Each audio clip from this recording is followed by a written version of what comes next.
Il y a véritable danger de vivre du passé.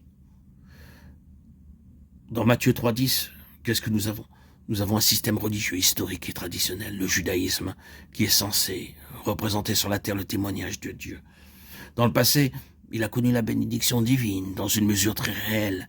Son service lui a été utile et son témoignage précieux.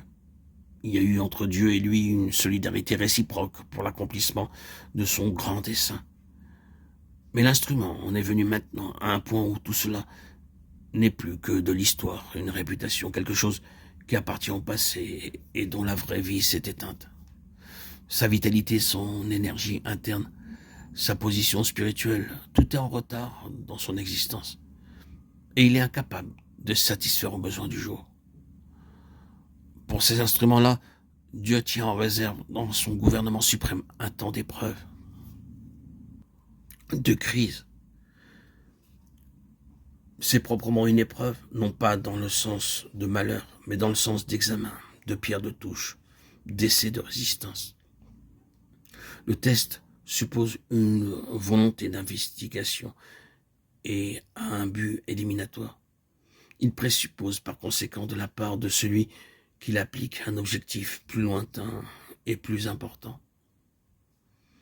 Et il se révèle alors qu'en raison même de la pauvreté de ses racines, de son manque de vitalité et de force intérieure, en raison de tout ce qu'il y a dans sa vie, qui est d'un autre âge, cet instrument est incapable de supporter l'épreuve.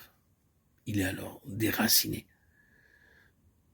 Petit verset sans apparence que celui-là, mais qui nous oblige à regarder la réalité en face.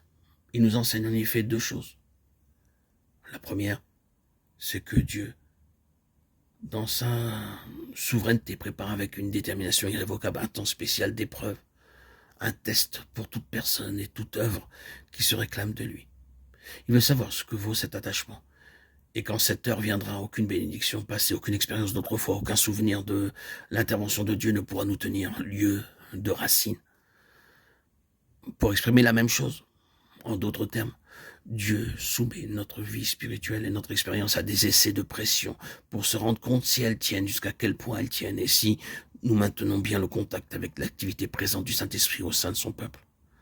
Il y a un grand nombre de personnes qui ont eu une conversion tout à fait authentique, saine, profonde, mais qui vivent encore de leur conversion, qui date de 10, 20 ans ou 40 ans en arrière.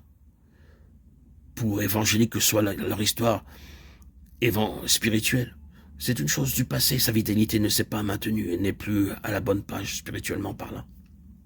Quand les vents de Dieu commenceront à souffler, ces personnes-là découvriront qu'elles ne sont pas au point, qu'il leur manque quelque chose et elles seront emportées.